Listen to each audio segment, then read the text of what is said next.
Welcome, ladies and gentlemen. My name is Dustin Kircher with MHP Nation. I got my partner here, Ben Driecer. We have an amazing guest today, and it's the first one. I know we are a mobile home park and RV park show, and we've been very heavy on the mobile home park side, but we have a guest today that's going to talk about RV parks. And for the first guest on the RV park side, I don't know how we're going to top this because his experience is like no other. We have Ed O Bridgman, who is has the consulting firm Eob Consulting, and he builds and operates and designs RV parks. See, it's been so long to the RV park side, RV parks, and he has his own RV park that he kind of uses as a showroom called Homestead Rv Community. So we're excited to bring Ed in today and talk about his experience and what he's doing.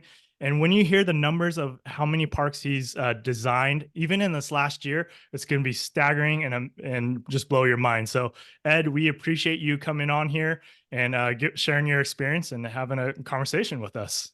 I appreciate the invite. Thank you. Yeah. So tell us a little bit more about how you got into this, your background. I mean, I know we talked offline, but it's for our guests that are listening, it's amazing what you've been doing. Well, actually, I learned electrical engineering in the United States Air Force. And then immediately after that, went to IBM and ended up at Motorola as a electrical and design engineer, designing microprocessors. We were the first to earn the Malcolm Baldrige Award presented by Ronald Reagan in 1990. I'm one of the original 5 co-authors of Six Sigma. Well, And Six Sigma is an interesting read if you don't know what that is. It's all about using your design techniques to eliminate waste and the reduction of extra steps. Each time you have another step in a process, you have another opportunity for failure or waste. And so we want to reduce waste, we want to reduce cost, we want to reduce those opportunities for failure. In the design phase, it's much easier to change a line on a piece of paper than it is to change concrete and asphalt out in the field. So we want to design it correctly up front. And Six Sigma is all about exceeding your customers' expectations while reducing your cost and increasing your profit margin. So I've been doing that since 1990. And then in 2010, there was this great big oil spill out in the Gulf, and BP Oil Company was fined $24 billion. And it was supposed to be spent along 200 miles of the Gulf Coast in the tourism industry. And I said, Ed, you need to be in the tourism industry along the Gulf Coast and let the federal government be your marketing tool and bring you your clients. So it took me a couple of years to find the ideal property, and I believe I'm very happy with the acreage that I was able to find. But I started in the RV consulting back in 2010 or so. The RV industry is 100-year-old industry, and I can prove that. These Airstreams that you see going down the road, they celebrated 100 years in business in 2019. So the RV industry has been around for 100 years, and it's growing in double-digit growth numbers year after year after year. And that growth is fueled by younger and younger people. Last year, the average age of a new RV owner was 33 years of age. Wow. Now, the baby boomers are coming back in droves this year, but there are still 27% of new RV owners are under the age of 40. So this is a wonderful, mature industry. A low risk industry that is growing exponentially, and that growth is fueled by younger, more diversified people. And so I'm very happy to be in this industry. I'm very excited about this industry. I design RV destinations. There are 5 different RV destination types, Hmm. and I help my clients understand the correct uh, RV destination type that fits their property. And then we create a design that functions correctly. So we're all about fit and function Got it. so that you can make the most profit off of your property. Got it. So you mentioned something that we spoke about earlier too, which is the 5 different types of RV destinations. What are those 5 for the listeners to understand? Because a lot of people don't understand there is different types of RV. So let me preface this by saying that I am also an expert witness in multiple trials across the country. Mm. I am recognized nationally as being the RV guy. Okay, and when people can call me, when attorneys call me and say my client is suing or being sued, depending on which attorney calls me, Hmm. it is most of the time because the consultant designed one of the 5 RV destination types when they should have designed another RV destination type. So this is not some small thing, okay? This Hmm. is super important, all right? So everybody is aware of RV parks. Allow me to express to your listeners to stop saying RV parks, okay? When you're describing an RV destination, do not use the word park, okay? You can use RV destination if you do not yet know which of the 5 RV destination types you're going to build, okay? But I Hmm. guarantee you, you're not going to build a park, okay? Because of the 5 RV destination types, parks are the only ones that are losing money. All Interesting. right. Nobody is investing in parks, okay? So parks have been around for 100 years. They're one of the original ones. People travel from point A to point B, okay? And they can't get there in one 12-hour stretch. Okay. You can't go from Dallas, Texas to Orlando, Florida, pulling an RV. Nobody's going to do that. Hmm. Okay. You're going to find a spot about halfway in between and you're going to park overnight. You could care less about if that place has a pool. You don't care. All right. You're going to pull in after dark. You're going to sleep. You're going to go to the bathroom. You're going to eat. You're going to get up the next morning at sunrise and you're going to take off. Okay. So you don't care about the size of the site. You don't really care if they have asphalt or concrete sites. You don't care. Okay. You want something right next to the interstate. And everybody knows what an RV park is because you can't drive down the interstate without seeing one of these things. All Hmm. right. And most of them have very small sites. Most of them are more than 40 years old. Most of them look like they're in pretty bad shape. Okay. So when you go for permitting or when you go in front of your investors and you say, I'm going to build an RV destination, they're going to hear RV park. And you want to get that out of their mind as fast as possible. Okay. Got it. Nobody has a good picture of an RV park. Okay.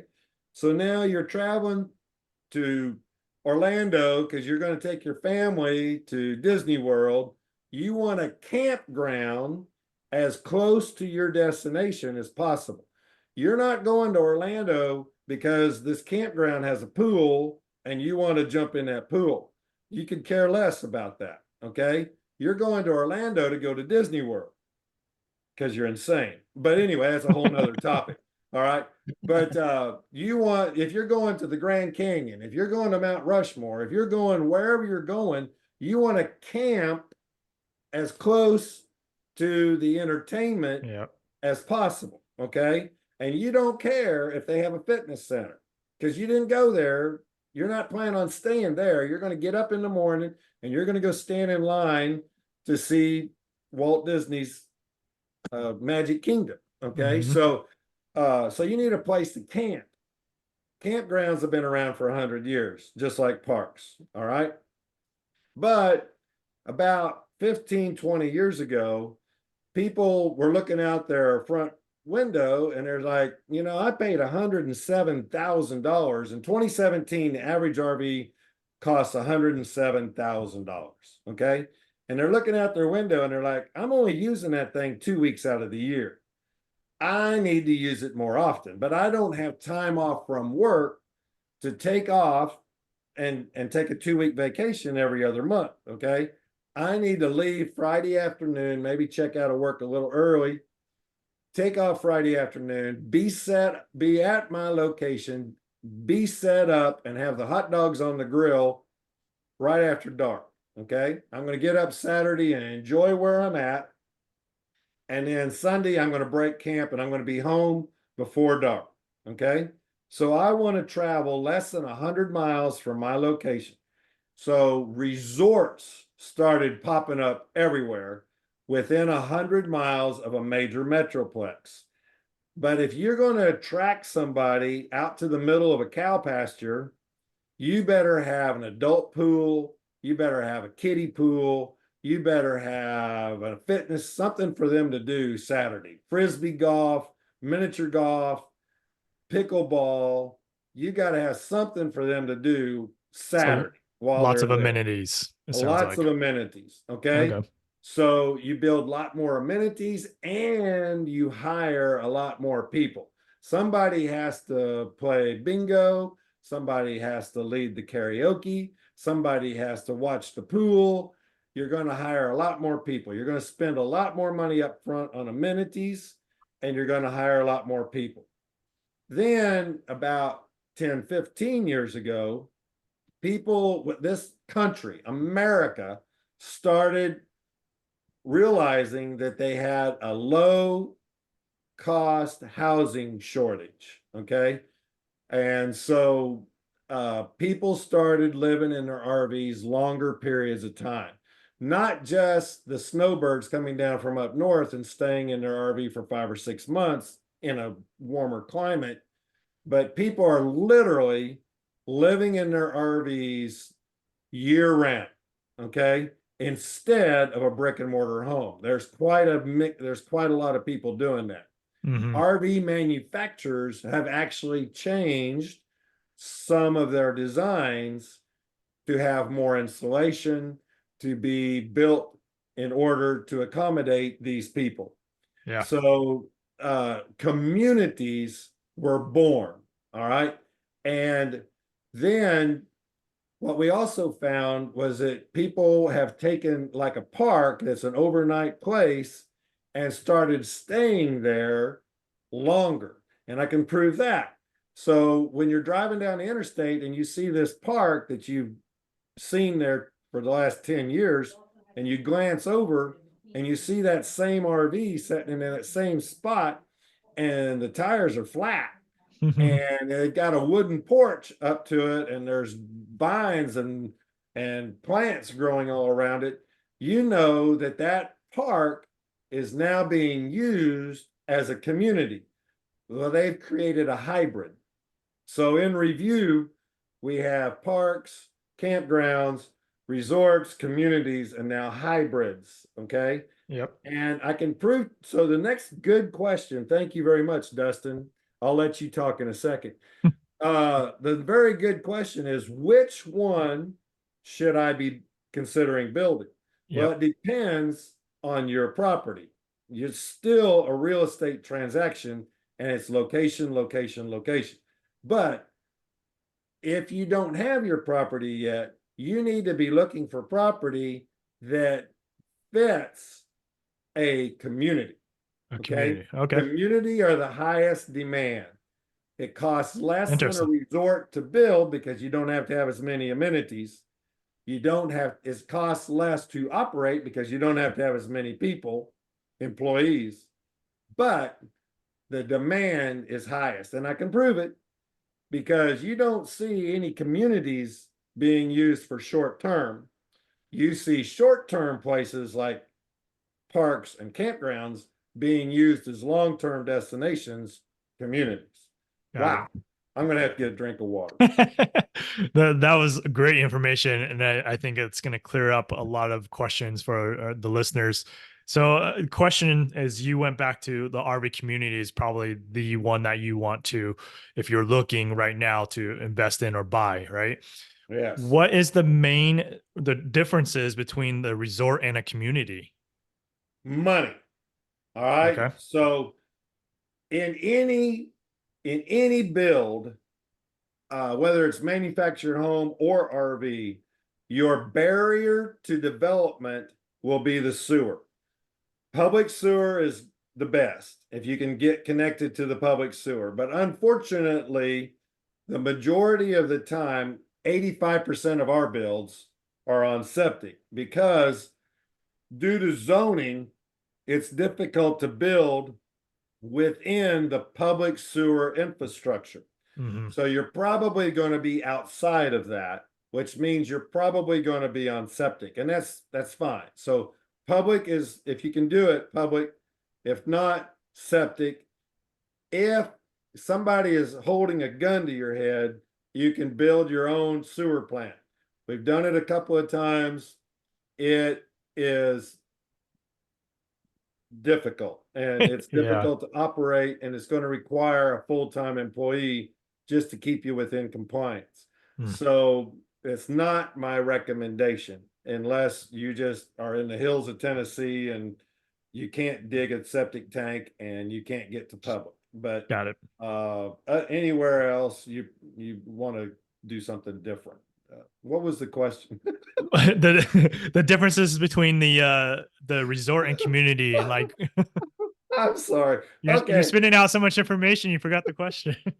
All right. So a community is going to cost you less to build. So money was the answer to the Yes, question. that's I right. did do Yep. it. So a community is going to cost you less to build because you don't have to have adult pool and a kiddie pool and a fitness center, and you don't have to have as much stuff. A community, think of a brick and mortar community. What do people want when they're looking for their house, especially first house? What are they looking for in a brick and mortar community? Safety. Hmm. Okay. Yep. Safety is number one. Quiet. Where's the school? Hmm. Where's the grocery store? Okay. Where's Ace Hardware? Where's Lowe's? Where's the Dollar General? Okay. Those are things that people look for when they're going to be living there long term. That's what they look for in a community. Got it. In a resort, nobody cares about that stuff. Okay. They're not going to put their kids into school for a week. All right. A resort, you can buy the land less expensive because you can go out in the middle of the field, okay, a pasture, within 100-mile radius of a metroplex, Dallas, Fort Worth, Atlanta, a metroplex, a big city, Hmm. Yep. okay. These people want a place to go on their 3-day weekend that has a bounce pad, that has cornhole, that has shuffleboard, that have a event center and karaoke and bingo and stuff like that. So you're going to have to provide these things. That's more money up front and more employees. Or So we management. already Yep. said the barrier to development is sewer. The barrier to operating is employees. It's very difficult in America to find employees that represent you well. I see I'm being very careful. I'm being very careful to be politically correct here. Okay. I did not say people are stupid. I didn't say that. Okay. But it's very difficult to find employees that will use their brain in a way that properly represents you Yep. in your absence. Yeah. Okay. I mean, with That any you can business, afford. your employees kind of either make or break a business, right? Oh, and yeah, and it's employees are so a resort, you're gonna have more of them. So Yep. if you're looking for 40 people, literally 40 people that can work together and not cuss each other out and not create a bunch of drama, as Yeah. opposed to a community. Homestead RV community that I own has been open for 3 years and 2 months. We have 20 acres that we keep the whole thing mowed like a golf course. We only have 59 sites right now, but we're expanding next year. We have a pool, we have an event center, we have an outdoor event center, we have an indoor climate controlled event center, we have 4 bathrooms with a total of 11 toilets. We deliver 5 different jacuzzis to your site. Fill them up with either hot or cold water. These are full-size jacuzzis. We escort everybody to their location. We deliver the mail, we deliver the packages. We have a store that's open 12 hours a day, 7 days a week. I do all this with 1 employee. Wow. Let that sink in for a second. A store open 12 hours a day, 7 days a week. Everything, including the store, is virtual. Okay. It's all done on our phones. Okay. So you can go to the store, you can find a chair that you want to buy, some firewood, whatever, and buy it on your phone. And then because you downloaded our app onto your phone. That's cool. So It's like your own then e-commerce store. That it's is, an e-commerce store. yeah, So our phone then vibrates and it says site 24 just bought this chair.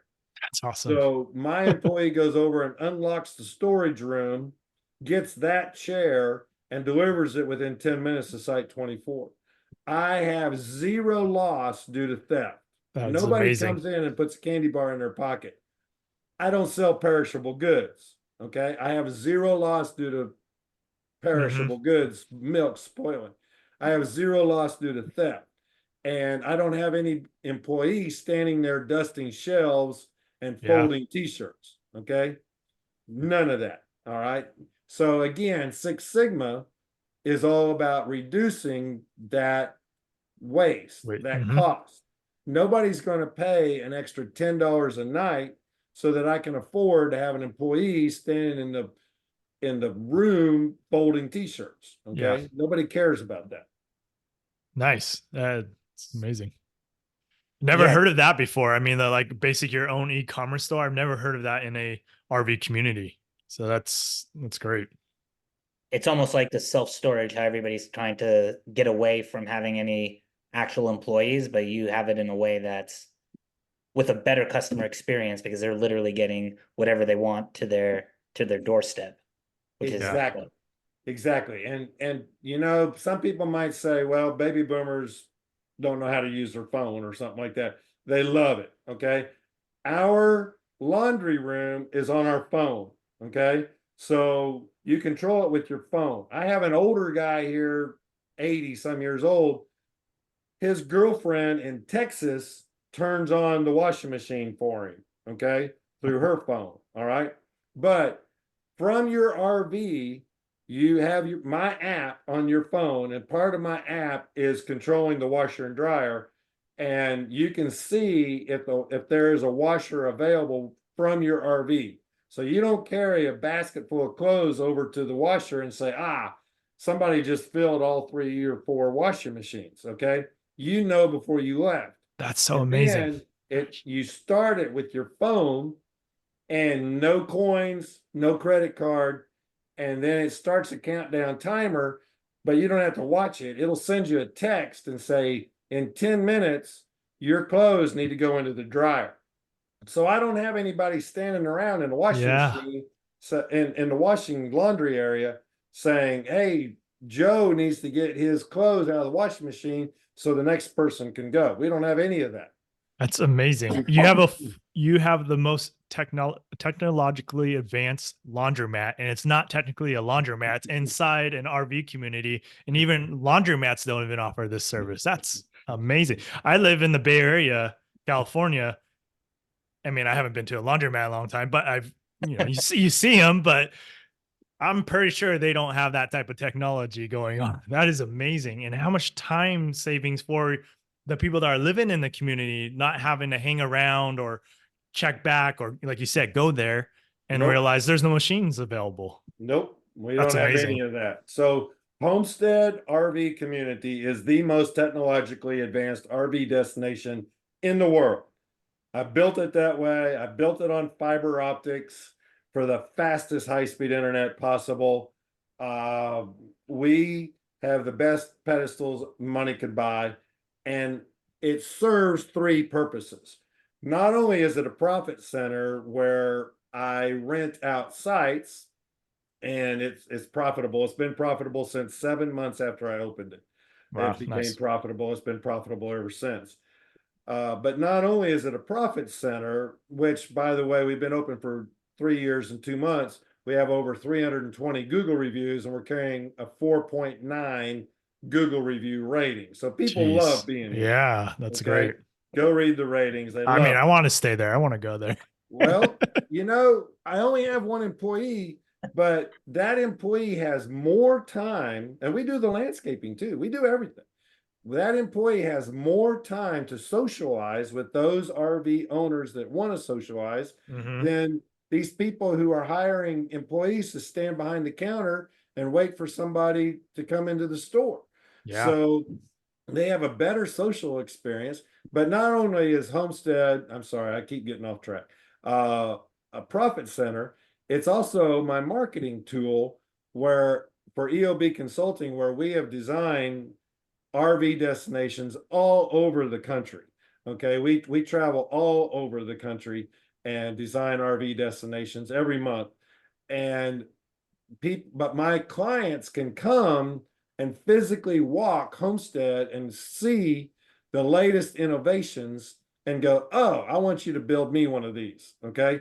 And so that's the second thing. But the third thing that Homestead is good for is this is where I test both hardware and software for the RV industry. People say, I've got a brand new Motion Power just came out a couple of months ago, and they said, we've got a brand new pedestal. We want you to beta test it. Give us your feedback. RexNex, Camp Life, Camp Spot, Camp Life Views. I could go on and on and on and on. Probably 75 different companies have contacted us and said, we want you to test our reservation software and give us your feedback. We want you Nice. to beta test this electric transmitter.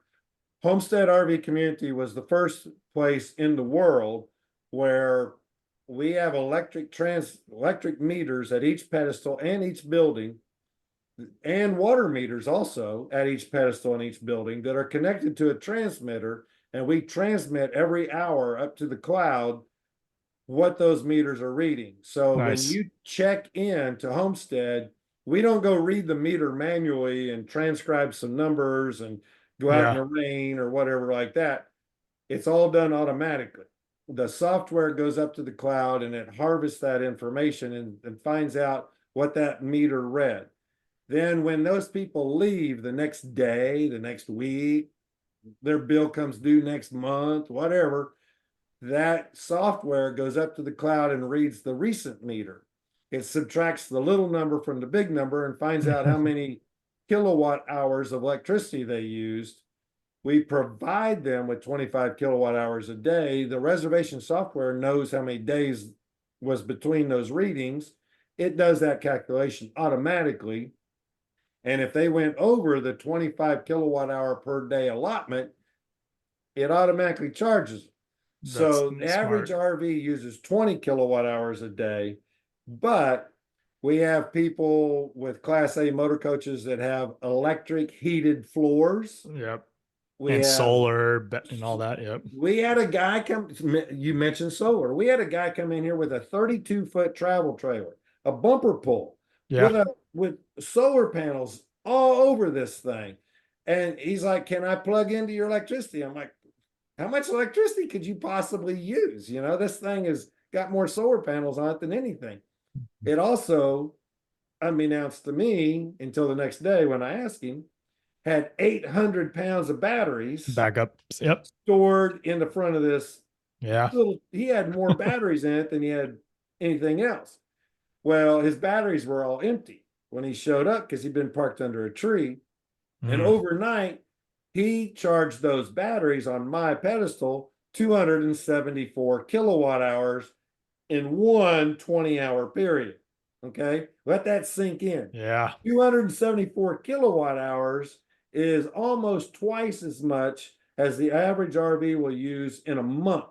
Okay, he used it in less than one day, and he's had a 32-foot little RV. Okay.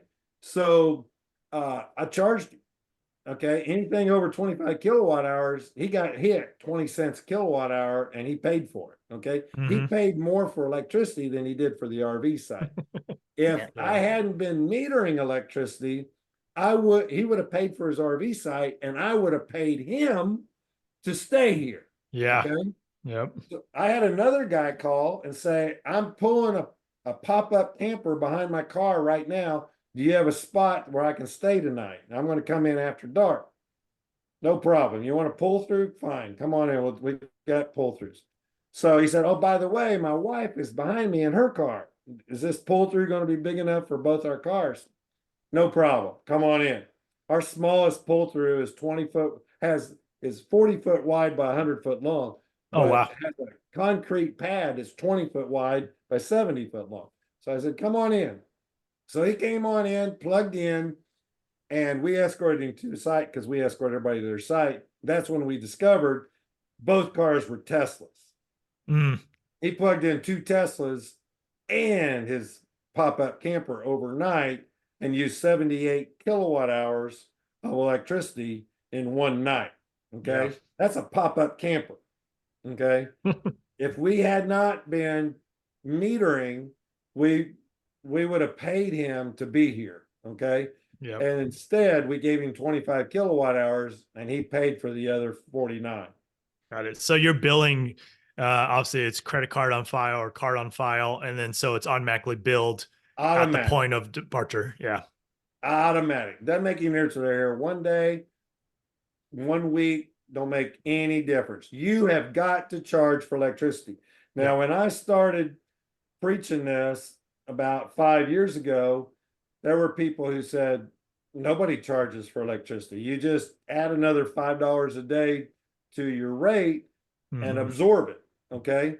And I said, no, you have got to pay attention. We got a new, well, at that time, Biden was getting ready to run for president, and I was afraid he might win. And I said, this guy is saying we're all going to go electric. So now is the time to start figuring out how you're going to do this. Okay. And they said, well, we can't make money selling electricity. So why would we invest money into car chargers and stuff like that? And the reason why that's difficult is because you don't know until you receive your bill at the end of the month if the power company was using coal and charging you 13 cents a kilowatt hour, or if they were using diesel that month and charging you 17 cents a kilowatt hour. You're not allowed to make profit. We got around that by saying we're going to give you the first 25 kilowatt hours every day. Okay, so we're not making a profit. All right. Mm-hmm. But we're going to charge you 20 cents a kilowatt hour. So 25 times 20, I'm giving them $5 worth of electricity per day.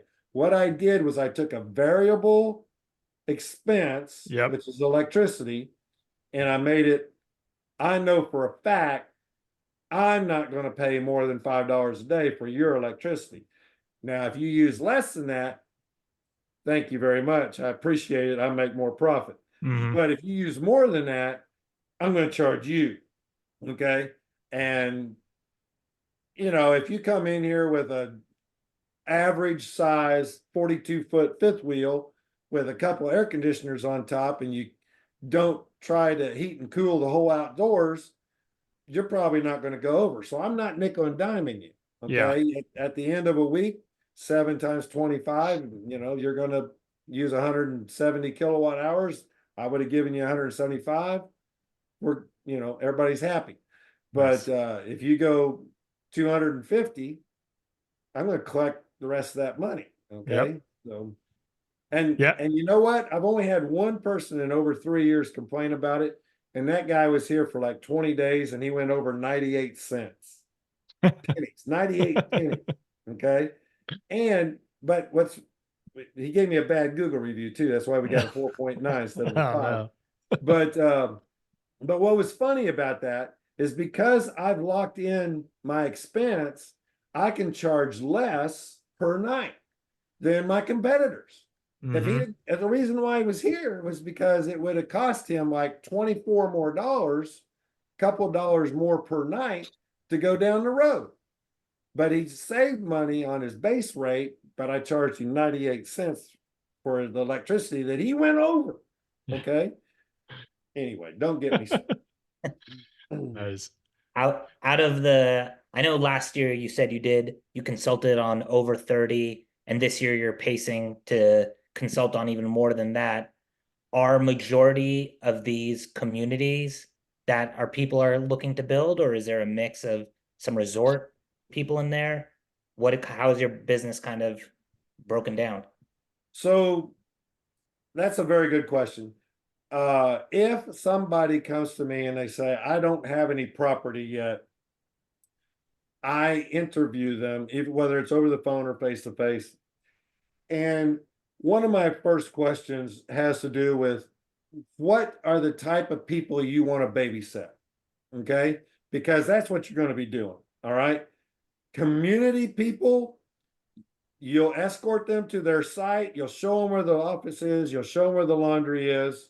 My office, by the way, is locked, but that's where I'm coming to you tonight live from my office. But I'll show them where the laundry is. I'll tell them about the local restaurants and where the grocery store is. And we might not talk again. Okay. They might be here for 6 months. And some people are not all that sociable, and that's fine with me. I'm an electrical engineer. That's fine with me. So other people, those are community people. Okay. They want to get up, go to work, come back, sit in the shade, drink a beer, go to bed, watch the news, and go to sleep. Get up and start over the next day. Those are community people. Resort people, they want to show up Thursday night and they want to be entertained. Okay.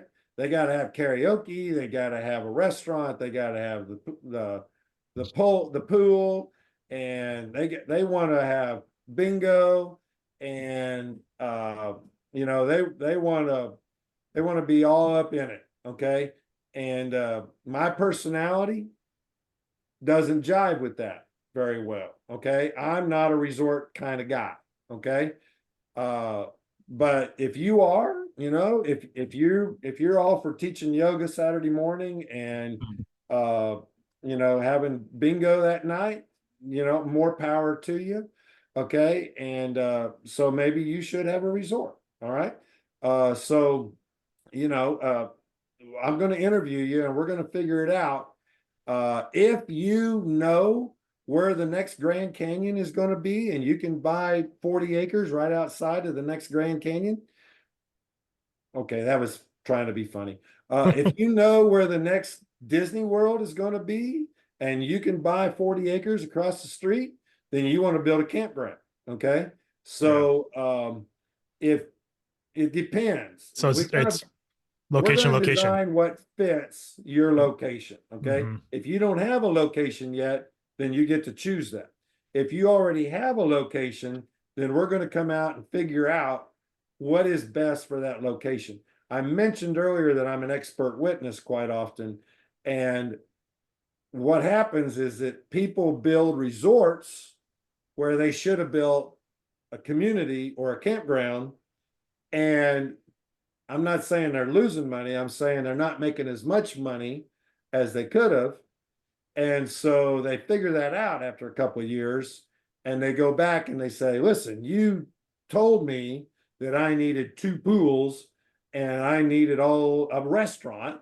You know how hard how many employees it takes to run a restaurant and a marina and all this stuff.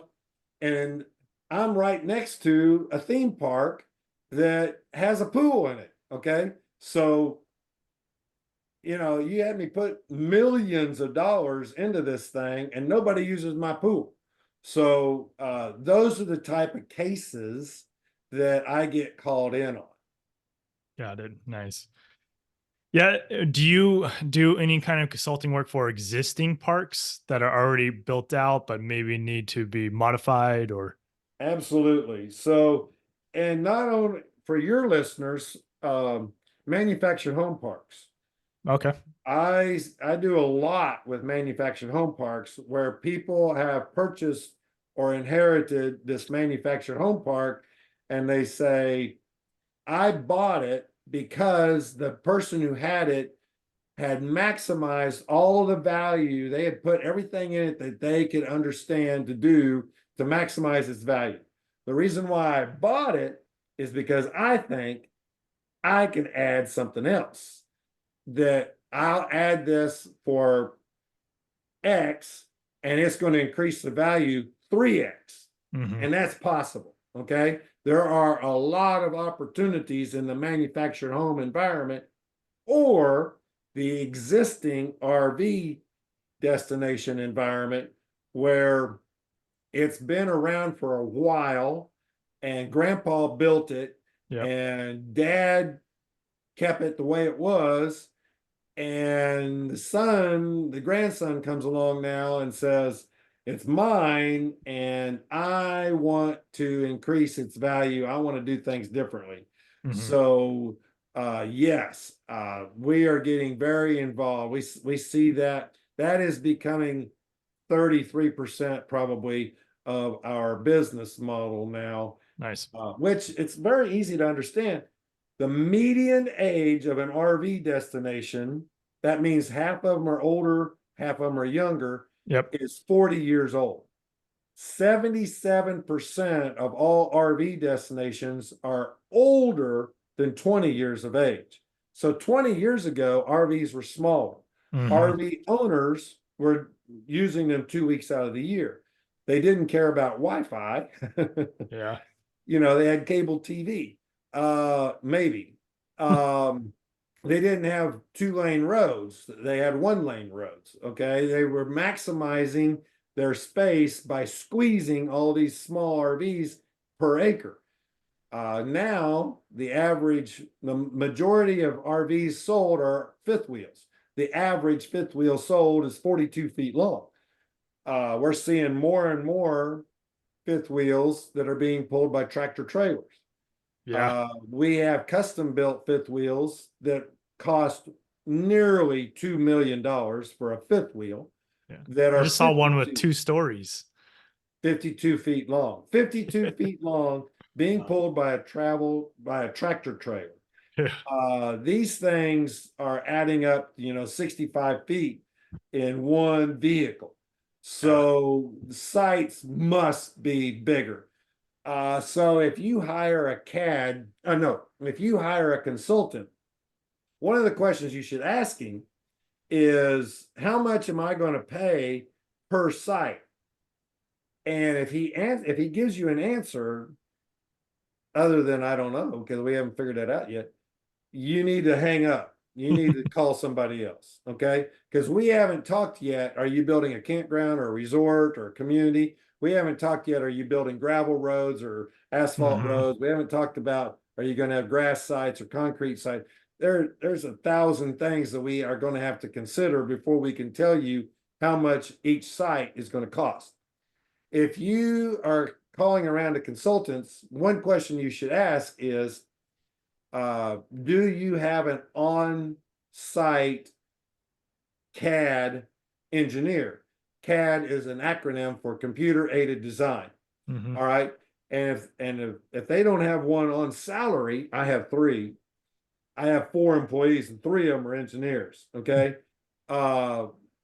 If they're just taking out pencil and paper and Crayola and drawing you a design, you don't know if that's going to be transversable or if the roads are going to be able to be transversed by today's modern RVs.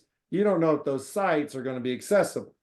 Because we use CAD, we can virtually drive all the roads and make sure that all the curves are transversable by today's RVs. So a good question might be, well, what about next year? Okay, what about 10 years from now? Well, we know for a fact that RVs are not going to get bigger than 52 feet, okay? Because in the United States, we have these things called bridges and overpasses, Mhm. okay? And in order to cross these things, you're not allowed to have a rear axle that's further than 52 feet from your drive axle. So, and you go, well, I seen it one time I saw this guy and he was like 200 feet long. Well, yeah, he has special permits, Yeah. okay? And They he call had a the guy road in front of trains. him Yeah, he had a flag guy in front of him, he had a flag guy behind him, and he was paying a lot of money to be able to travel. Okay. Mhm. RVers are not going to go get a flag person to go down the road and get special permits. Yeah. Okay. So we know for a fact they're not going to be higher than 12 feet high.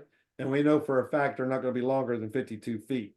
But we travel virtually every design and make certain that you can make those corners without tearing up your destination or their RV. Nice. What would you say on a pre-existing park is like the number one thing that you would say to start adding or changing within a pre-existing park? Like, So I'm going to assume you're talking about a manufactured home park since I'm sorry. I'm looking Sorry. at the screen and it says MHP. Okay. I mean RV campground. Let's just say RV campground because there's a Oh, lot more campgrounds I feel like than there is communities and resorts. And maybe you could correct me on that, but they've been around for a lot longer, so I see sure. more of those popping up. That's true. That's true. But I want to answer my question also. Okay. Please. This is my show, isn't it? It is. Take it over. Okay. All right. So manufactured home park. Okay. Yep. Because that's a lot of your audience, I think. Okay. Yeah, the majority. A lot of what I have found in a manufactured home park is a lot of these manufactured homes get set on a site and they stay there a while, okay, longer than the average RV, okay. So what I find in the average manufactured home park is that they're using sometimes pen and paper to identify who is paying them rent from each site, when they got there, what their contact information is, and how long they're planning to stay is written down on a tablet of paper. Okay. So when I go to a manufactured home park, I want to see the back office. I want to see how is it functioning, because I'm all about fit and function. All right. So one of the first things that we're going to look at is, as we convert this manufactured home park, we either converting it to an RV destination or we're adding an RV destination component, is how's your back office work? Okay. And the easiest, fastest, most value in the least amount of time and money is to add a reservation software system that is robust, that you can take a reservation. It can be done virtually, which about 50% of our reservations are done virtually. And by the way, they're usually done between 2 a.m. and 6 a.m. That's when people make reservations. But anyway, I add that pretty fast, okay? Because I want that person to get up to speed and know how to run that. But it helps with cancellations, it helps with refunds, helps with moving these people around to optimize where you put them to maximize the profit on that site, okay? So to answer your question now, see, I remembered what it was. When I come to an existing RV park that needs to be updated to probably a community, again, if I just threw out an answer, I probably wouldn't be a very good consultant. Every RV park is going to be unique. And it's true. Most of them, so I can't stereotype them all, but most of them are going to have small sites, and most of them are going to have one-way streets, and most of them are going to be designed, I'm going to try to figure this out, like an arrowhead design. Okay. And arrowhead designs, most of my peers still design with arrowhead designs. Okay. And so they're probably watching this. Stop doing that. Okay. That is just wrong. All right. A couple of my peers will tell you we don't do blind sites, and yet they do. So they obviously don't know what a blind site is. But what is a blind site? So let me see if I can look in the mirror here and see how this works. So you have a one-way road going from the bottom of the screen to the top, And so you're going up and you're going to back into this site, okay? You're going to back in over here. Imagine the driver's side. See, it's a mirror image. Imagine the driver's side when he's backing in. I got to figure out how I did that. On one side, the pedestal is in the mirror. On the other side, the pedestal is hidden. Okay. So that means that person is going to back over your pedestal. Yeah. All right. So that's a blind side. So in order to fix that, which I refuse, I have never designed a blind side in my life. You can look at my first design 13 years ago, didn't have blind sides because I recognized that that was stupid.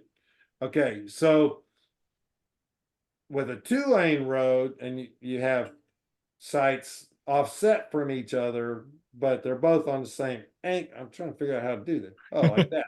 Okay. Now, when you're going up this way, you can back in. Well, I should do it like this.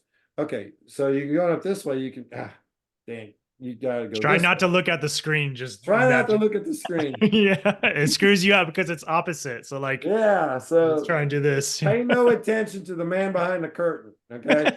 But, hopefully you're old enough to know that reference. Yes, But Wizard of anyway, Oz. Yeah. Yeah. So anyway, if you have them offset, you can back in there much easier. So today's RV owner is pulling a larger RV than they were 20 years ago.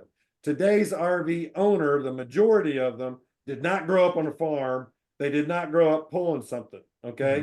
So I have a percentage, maybe 10, 15% of RV owners.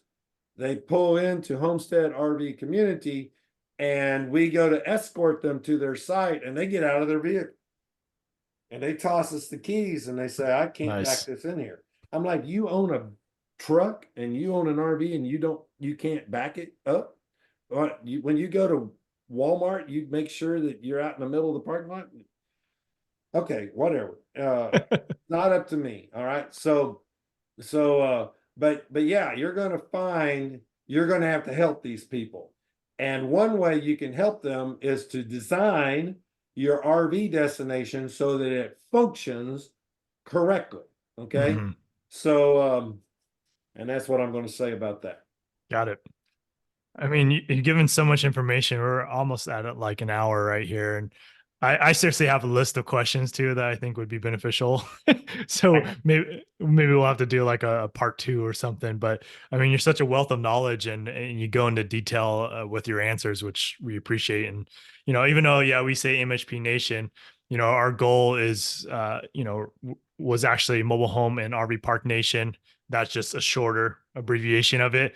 And, we're going to own more mobile home parks than RV parks, but it is our goal to start buying RV parks and possibly even sounds like building them out is probably the better route of going. But, so, I mean, like I said, list of questions, maybe we'll do a part 2, but is there anything, Ben, okay. Ben's got a burning question. I could tell. I do have a burning question. And I know it's just kind of like to piggyback off right now, because we see deals and a lot of our listeners see deals, what is kind of the low-hanging fruit, or what if somebody finds is like a great opportunity that has very good upside, that's like, oh, if you have this, we got to call Ed because he can help turn this deal profitable very quickly? Or is there anything that we can find out there, like a golden nugget type of deal or a low-hanging fruit that would be easy to convert, where there's an easy path to profitability? Or I'm old and I grew up saying that anything worth having is worth working for. And it's pretty hard to come up with something that's easy, especially when in this market. Now, 5 years ago, yeah, you could do that. But now there are so many people trying to get into this industry that you have the people who have a couple $100,000 and they want to invest in grandpa's 40 acres that he's been farming for the last 80 years. Okay. If you have your property paid for, grandpa gave you 40 acres or even 20, and you have a couple $100,000, then you have an advantage over a lot of people that don't have their land yet. Okay. But you're competing against huge corporations that 6 years ago didn't look at the RV industry. But now you've got Blue Water and you got Coastal and you got Commerce, and these guys have billion-dollar pockets, okay? And they're buying anything that comes along. Now, a couple of years ago, they were only interested in RV destinations that had 300 or more sites up until a couple of years ago. They bought all those, okay?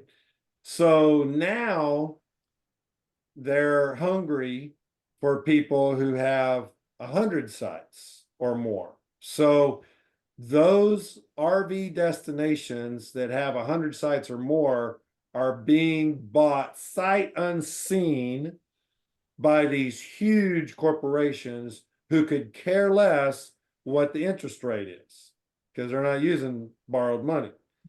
So it's very difficult for the person with even $1 million to find an RV destination of 100 sites or more.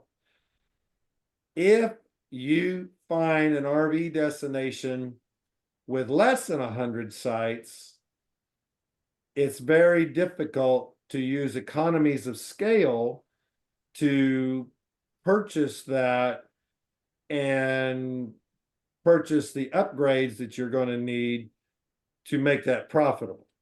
So what is still available, what you can find is an RV destination that's already existing, 75 sites, but it comes with a 10-acre, 20-acre parcel that they never got around to finishing. Okay, they've got phase 1 done, then that's what they've been living off of for the past 20 years. But they've got this extra 10 acres over here, or the neighbor has 10 acres that you can attach to it. That is your lowest hanging fruit today, because the big guy is not as interested in developing that 10 acres. And but you can buy this and you can make money off of those existing 75 pads to stay afloat while you're developing the latest technology on that new 10 acres over there, or 20. And then you can start, once that's built, you can start renting those sites, and you can come back to the original 10 acres on those 75 sites and upgrade those. So there's your only low-hanging fruit that I see as of May 22nd, 2024. Interest rates are ridiculously high, but I'm old. I remember interest rates at 18, 19%. So yes, they seem high compared to 5 years ago, but maybe not as high as they're going to be if we get the wrong president in November. So that's something we're going to have to live with. What I'm telling all my clients is start now doing your engineering, your permitting, get ready to develop. If we get the correct president in November, then interest rates will reflect that, and America will be able to support small business. The current administration is killing small business. I'm trying not to be too political here, but America was business. America was built on small business. Okay. And so when you make it difficult for small businesses to start, that's a problem. But there will be a correction. Okay. And that correction will be small business positive. And so get your engineering ready, which could take over a year. Get your permits ready. And as soon as interest rates become more favorable, be ready to go. Now, I'm also telling my clients, if you can develop without going into debt, without paying these high interest rates, now's the time to develop.